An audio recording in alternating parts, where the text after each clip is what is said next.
Welcome back to Wisconsin Family, folks. Justin and I have been enjoying our time here at the Model Smart Home from J&K Security Solutions.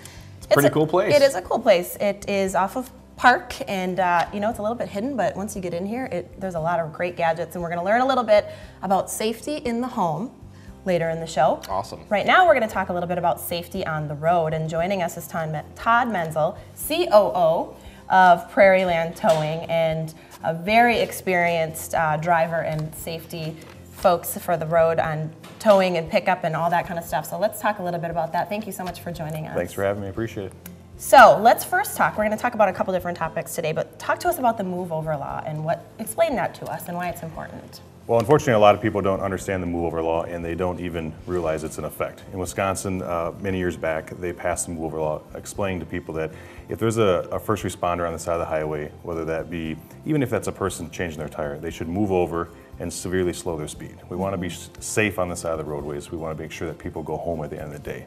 Yeah. So you'll see signs at the entrances of every state, usually around Wisconsin, Iowa, Minnesota. It's a white sign with a yellow border. It says, please move over for emergency vehicles. It's the law. So we want to make sure that people understand that, and it's available, so we push that information as much as we possibly can. Yeah, absolutely. And it's pretty scary if you're on the side of the road and you're stranded or you're changing a tire or something and people are going by you at 75 miles an hour, just inches from you. That's scary. No kidding. Exactly. Yeah. It's not a safe place to be. It's not anywhere where anybody wants to be, but unfortunately it's our job, and we're there to help protect you and get you home safely. Right, absolutely. Now, overall, I think we've gotten off pretty well this winter in terms of winter driving. We haven't had a lot of snow or anything like that. Winter, sure. But you know, I'm sure that we'll get some more. So can you give some viewers, or give our viewers some tips on how to be better winter drivers? Absolutely. Well, when we think about winter driving, we think about overpasses, bridges, different roadways that drift over or ice over more quickly than others. So north-south roads, obviously, we have drifting east and west, so those roads are more dangerous. When you approach an interstate bridge, before the bridge, after the bridge, on the bridge, that surface is going to freeze much faster than any other surface. So a lot of spin-outs and accidents you'll see near an overpass or near a bridgeway. So we want to slow down, and when you're changing lanes, again, with the wet snow that we received over the last few days, that's a snow that kind of sucks you into the ditch or into the other lane. So you want to slowly merge and make that a controlled situation and not let it take your wheel and spin you out. I never really thought about that too much, about certain different areas of the road being safer or less safe. And you talk about driving north and south and drifts from east and west. That's something that doesn't always come to mind, but from years of experience, I'm sure you've seen it all. Unfortunately, yes. Yeah.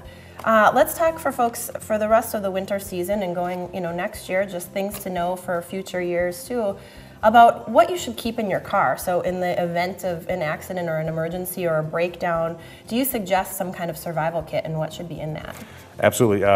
Bottled water is a good thing to have. You may be somewhere in a remote area that you might be there for a little while. A blanket, extra set of gloves, maybe a dry pair of socks, a pair of boots.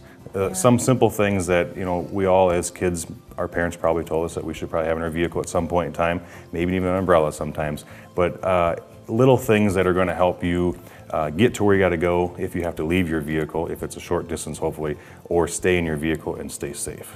Okay, interesting. You think about jumper cables and like some of those kind of more basic things, but you don't think about, gosh, you might be stranded in the cold and have nothing to drink or not have a blanket. Right. And a lot of folks, when the weather gets really bad and there's a lot of snow, I mean, we'll have entire roadways of folks that are just stranded there. Yeah. And so then there's folks who, we thankfully live in a country where there's resources available and people will come to your rescue, hopefully eventually.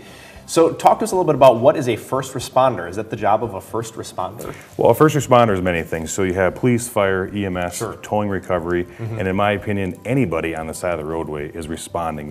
Whoever's there first, they're helping in an emergency situation.